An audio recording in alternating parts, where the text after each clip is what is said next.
Hey, here are 5 stupid things I've noticed since last time. North Carolina passes sweeping anti-LGBT law. Week before last, the governor of the state of North Carolina, Pat McCrory, signed a law that nullifies all anti-LGBT discrimination statutes in the state by mandating that no county or city government can extend discrimination protections beyond what is mandated by the state. And the state doesn't include LGBT folks as protected classes. The law also overrides the LGBT non-discrimination policy of the University of North Carolina. And if all that wasn't bad enough, Mississippi proposes an even worse anti-LGBT bill. What makes Mississippi's bill so much worse than the typical religious freedom bill? It explicitly applies only to anti-gay, anti-trans religious beliefs, such as the belief that only heterosexual marriages are valid, or the belief that gender identity is determined by biological sex and is immutable. And the bill allows both private businesses and state employees to discriminate and deny services on the basis of such beliefs. Now, no cities in Mississippi, unlike North Carolina, have ever passed any anti-discrimination statutes of their own to protect LGBT people, but even if they had, this bill, if it becomes law, would override them and nullify them anyway, so I guess what's the difference? The message being sent by the supporters of these bills is quite clear to me. Southern hospitality and the recognition of basic human dignity are privileges that are to be reserved for cis-hetero people only. Arizona's primary election fiasco. Week before last, the state of Arizona held its primary election, and according to widespread reports, it was a bit of a disaster. Voters had to wait in line as long as 5 hours at polling places in Maricopa County, the state's most populous county, which is the location of the cities of Phoenix and Glendale and Mesa. In addition to the long lines, voters who had recently registered or recently changed their party affiliation reported being unable to vote even when they made it to the front of the line. You know, it's unlikely that Maricopa County would have been able to cut its number of polling places so drastically if the U.S. Supreme Court had not struck down the pre-clearance section of the Voting Rights Act 3 years ago. Just saying.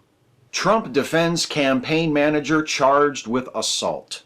Corey Lewandowski, Donald Trump's campaign manager, has been charged with assault after grabbing the arm of reporter Michelle Fields and yanking her away from Trump as she was attempting to ask him a question following an event last month in Florida.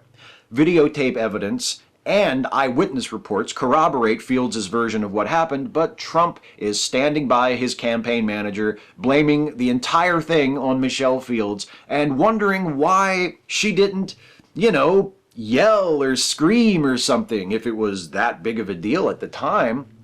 That Trump is a woman-hating bully who has surrounded himself with woman-hating bullies is hardly a surprise, nor is it surprising that this incident has apparently not negatively affected Trump's presidential campaign at all. The fact that Trump will publicly support a man who assaulted a woman on behalf of his campaign is not going to be a liability among Trump's supporters, because that sort of thing is emblematic of a core part of Trump's appeal. Or, as my friends in software development might put it, his thuggish misogyny isn't a bug, it's a feature.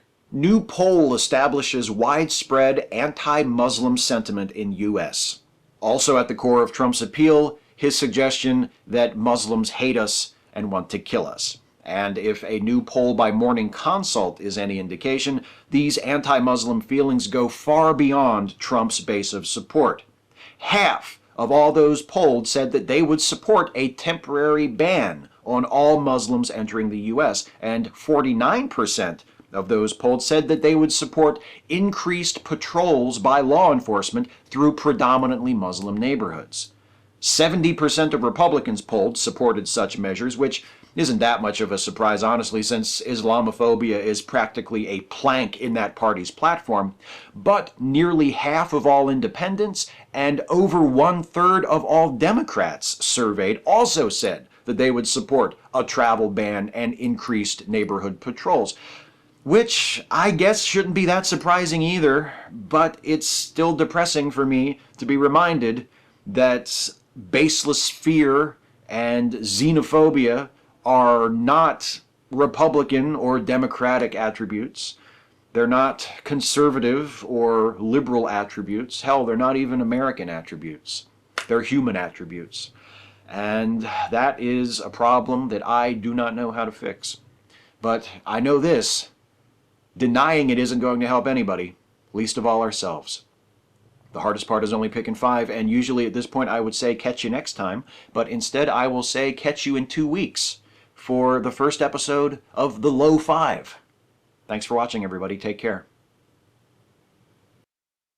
Hey folks, thanks for watching this video, and thanks for watching 5 Stupid Things over the years. I really hope you'll come back in 2 weeks for the first episode of The Low 5. It's going to be a new yet very similar show to this, and I'm really excited about it. And I hope you enjoy it. If you enjoyed this video, please like it and share it and subscribe to this channel if you're not subbed already. And also please consider helping me to make more videos like this one by supporting this channel through Patreon. You can go to patreon.com/Steve Shives to become a patron.